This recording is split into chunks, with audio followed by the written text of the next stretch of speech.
Deuxième édition du Prix Lisieux 2020-2021, dont le thème est Lettres et dessins d'enfants dans les conflits contemporains. Notre classe s'est d'abord intéressée aux dessins et lettres réalisés par les enfants d'Isieux, que l'on peut observer dans l'ancien réfectoire, et que nous avons eu la chance de visiter en octobre 2020.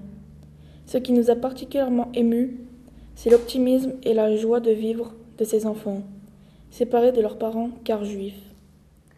Aussi, nous allons vous faire découvrir des lettres et des dessins du petit Georgie, qui décrit avec beaucoup de poésie sa vie dans la colonie d'Isieux. Chère maman, je suis bien arrivé à Isieux. Je regrette que je ne suis pas resté chez toi encore quelques jours. Et je m'amuse bien. Et je suis en bonne santé. La guerre sera bientôt finie. Je viendrai chez toi et on ira à Vienne. Et on sera réunis. Grand-mère sera plus toute seule. Il fait très chaud à Isieux. J'ai pas fait très long voyage. On est venu m'attendre à Belley. Es-tu en bonne santé? Je t'embrasse de tout mon cœur, Georgie. Lettre de Georges Alperne. C'est une lettre écrite par un certain Georgie. Il s'agit de Georges Alperne, surnommé Georgie, qui est l'un des 44 enfants raflés à Isieux le 6 avril 1944. Bien qu'on n'ait pas la date d'énonciation, on peut en déduire qu'il a rédigé cette lettre à sa mère à son arrivée à Isieux au printemps 1943. Il dit qu'il regrette de n'être pas resté avec sa mère, car celle-ci est hospitalisée non loin d'Isieux au sanatorium de Haute-Rive. Nous apprenons également que sa grand-mère vit à Vienne, la capitale de l'Autriche, que Georgie et ses parents ont dû quitter au moment de l'annexion de l'Autriche par Hitler. Il est sûr que la Deuxième Guerre mondiale sera bientôt finie et qu'ils se retrouveront tous chez sa grand-mère à Vienne en Autriche. Il y a des grandes montagnes. Le village est très joli. Il y a beaucoup de fleurs et des arbres. Il y a beaucoup de fermes. On va 2 fois se promener à Brigny et Cardon. La maison est très belle. On va chercher des murs noirs et blanches et rouges. Je t'embrasse de tout mon cœur, Georgie. La lettre que nous venons d'entendre est publiée dans l'ouvrage rédigé par Serge Klarsfeld, intitulé Georgie, un des 44 enfants de la maison d'Isieux. En effet, Georgie est sans doute l'un des enfants qui a le plus écrit à ses parents pour décrire son quotidien à Isieux, car contrairement aux autres enfants, il avait encore ses 2 parents. Cette première de couverture se compose de plusieurs éléments, un titre et un sous-titre. Georgie, un des 44 enfants de la maison d'Isieux. En effet, Georgie était malheureusement présent le 6 avril 1944 lors de la rafle de la colonie par les nazis et le chef de la Gestapo de Lyon, Klaus Barbie. Une photographie de Georgie sous laquelle on peut voir sa signature, Georgie Alperne. L'auteur de l'ouvrage, Maître Serge Klarsfeld, un avocat historien, chasseur de nazis, qui va mener des recherches qui aboutiront à l'arrestation de Klaus Barbie. Il a publié cet ouvrage au nom des fils et filles déportés juifs français. En effet, il s'est particulièrement identifié à Georgie, car ils sont nés la même année, en 1935. Et tous les 2 sont des enfants juifs qui ont connu l'antisémitisme du régime de Vichy et des nazis. Pour finir, il y aura un dessin de Georgie commenté par mon camarade Marco. Sur le dessin de Georgie, on peut apercevoir la maison d'Isieux, avec son toit rouge, la cheminée allumée et un enfant les bras en l'air au pied de la maison. Le chemin part de la maison pour aller jusqu'à la ferme des Perticoses. Il est bordé d'arbres et de fleurs. Il y a un enfant joyeux qui marche sur le chemin en direction de la ferme. À l'arrière-plan, on voit aussi la joie et la bonne humeur de Georgie, avec les collines et les nuages. Avec un joli ciel bleu et un soleil avec un grand visage joyeux. Dessin numéro 1. Georgie a dessiné un bateau français en pleine navigation sur la mer. Il représente un paquebot avec des hublots sur lequel il y a des réfugiés qui quittent l'Europe. Puis on voit une auréole qui encercle le bateau de couleur du drapeau français pour protéger le bateau. Dessin numéro 2. Georgie a dessiné un bateau français naviguant sur la mer agitée. Ce bateau représente un voilier qui arrive à destination, avec son auréole de la couleur du drapeau français qui protège le bateau. Dessin numéro 3. Georgie a dessiné un autre bateau français en fin de navigation sur la mer.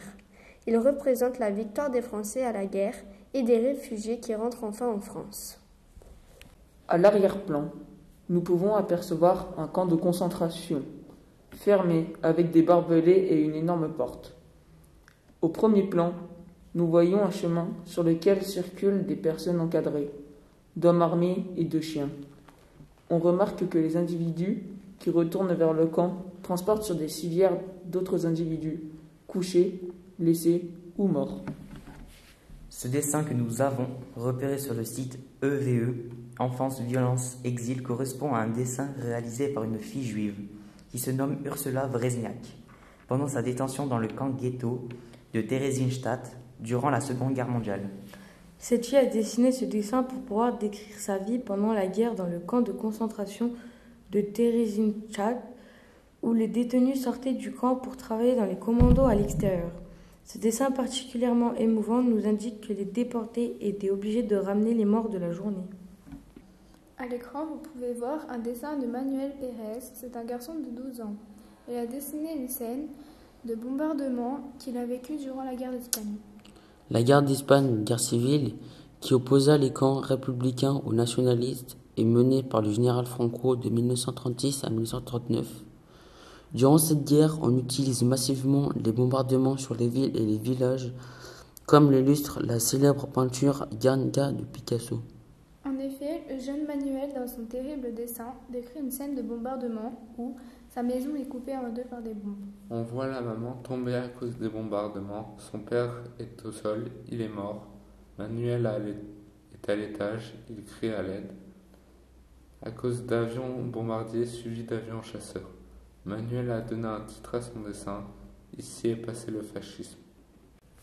Pour conclure, la collection d'Alfred Brunner sur le site Enfance, Violence et Exil aborde également des dessins d'enfants fuyant la guerre du Vietnam. On aperçoit un paquebot sur l'eau. Ce dessin a été réalisé par Win Ngoc Trong en 1964, le paquebot transportant des Vietnamiens fuyant la guerre. On voit aussi une barque qui transporte des humains minuscules à deux pattes, sur une échelle qui monte dans le bateau. On remarque des commandants français qu'ils n'ont pas de bras pour accueillir. Les Vietnamiens, survivants de la barque, montent par l'échelle fragile, sans aucun attribut, qui font l'être humain. C'est une sorte de sauvetage, mais surtout une impression de chargement de bêtes.